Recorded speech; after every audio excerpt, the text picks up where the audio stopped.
नमस्कार, आप देख रहे हैं जनसेतु। मैं हूं आपके साथ ईश विश्वकर्मा। बेहद स्वागत है हमारे खास कार्यक्रम डेली अपडेट में। आइए बढ़ते हैं सुपरफास्ट खबरों की ओर।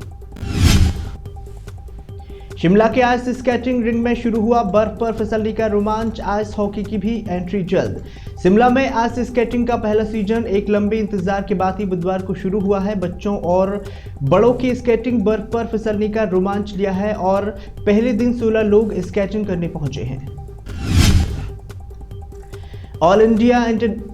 Delhi all India institute of medical science server पर चीन ने किया साइबर अटैक। गृह मंत्रालय ने रिपोर्ट में खुलासा किया।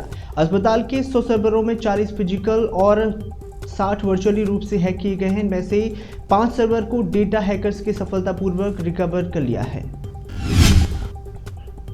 दोस्त से झगड़े पर आया भारी गुस्सा। तीसरी मंजिल से कूदकर MBA छात्रा ने लगाया मौत को गले।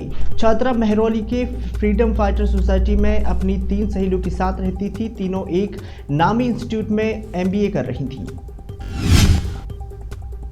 स्कूल में खुलेआम टॉयलेट जाने पर मजबूर स्टूडेंट। साड़ी की दीवार बनाकर चल रहा है काम। गांव वालों का कहना है कि स्कूल प्रशासन ने खुद बच्चों को खुले में शौचालय इस्तेमाल करने के लिए कहा है।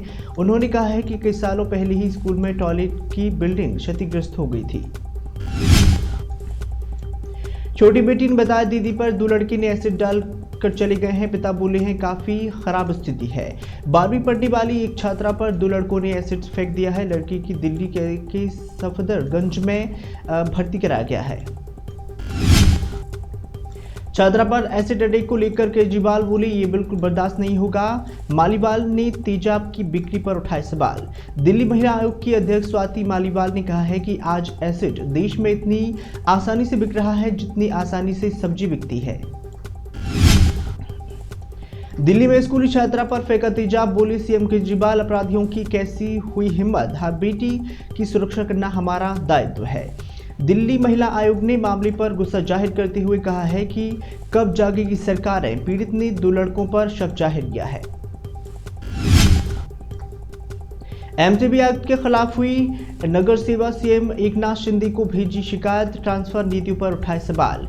MBA BMC के पूर्व नगर सेवकों में मुंबई महानगर पालिका के आयुक्त पर कई गंभीर आरोप लगाए गए हैं। इनमें से ट्रांसफर मामले को लेकर भी सवाल खड़े हो रहे हैं। तवांग झड़प को लेकर संसद में हंगामा। सोनिया गांधी के नेतृत्व में विपक्षी सांसदों ने किया वॉकआउट। कांग्रेस TMC समेत कई दलों के सांसद लोकसभा में भारत चीन सीमा के मुद्दे को लेकर चर्चा करने की मांग कर रहे थे। चीन ने भारत के अंदर एक गांव विकसित किया। बीजेपी के पुराने ट्वीट को रीट्वीट कर बोली सुब्रमण्यम स्वामी ने पहले भी केंद्र सरकार को आड़े हाथों लिया था। उन्होंने कहा था कि साल 1962 में नेहरू को विनम्र तरीके से अपशब्द कहे गए थे। क्या मोदी को भी वैसे ही संबोधित किया जाना चाहिए। दिल्ली एयरपोर्ट पर भारी भीड़ में मिली निजात। T3 पर यात्रियों के लिए आया बड़ा अपडेट। दिल्ली एयरपोर्ट पर ट्वीट करके अब यात्रियों की सुचारू रूप से आवाजाही की जानकारी दी जा सकती है। तवांग झड़प विवाद के बीच भारतीय वायुसेना करेगी युद्धाभ्यास। गरजेंगे राफेल और दिखेगी सुखोई की ताकत। तवांग विवाद के बीच ही भारतीय वायुसेना की ओर से ये एक्सरसाइज असम, अरुणाचल प्रदेश और पश्चिम बंगाल सहित ही उत्तर प्रदेश के पूर्वी सभी राज्यों में एयर स्पेस में की जा रही है। महाराष्ट्र सरकार रखेगी इंटरफेथ इंटरकास्ट मैरिज पर निगरानी। सिंधी सरकार ने किया 12 सदस्यीय पैनल का गठन। इंटरफेथ इंटरकास्ट मैरिज पर निगरानी रखने के लिए समिति में 12 अन्य सदस्य होंगे और जो सरकारी और गैर सरकारी क्षेत्रों में लिए जाएंगे। सिद्धू मूसेवाला मर्डर केस पर सुलझाने वाले 12 अफसरों की धमकी के बाद ही बढ़ाई सुरक्षा। 3 को दी गई बाई कैटेगरी सुरक्षा। स्पेशल CP और दोनों ही DCP को बाई श्रेणी की कैटेगरी दी गई है, जबकि अन्य अधिकारियों के साथ ही 24 घंटे के एक PSO को मौजूद रहा। दिल्ली में 37 लाख रुपए से भरा ATM उखाड़ ले गए बदमाश। पुलिस अब तक नहीं पकड़ पाई। 10 दिसंबर को कोटला बिहार इलाके में ATM उखाड़ ले जाने वाले मामले में पुलिस के हाथ कुछ नहीं लगा है। जब इस मामले की जांच की गई है तो पता चला कि घटना के दिन गार्ड छुट्टी पर था। दिल्ली एसिड अटैक में पुलिस ने खुलासा किया है। पीड़ित के घर पर पास ही रहते थे आरोपी। हमले में पहले रेकी की गई थी और पीड़ित 12वीं कक्षा की छात्रा थी। दोनों आरोपी भी नाबालिग बताए जा रहे हैं। बता दें कि एक आरोपी को पुलिस ने गिरफ्तार कर लिया है।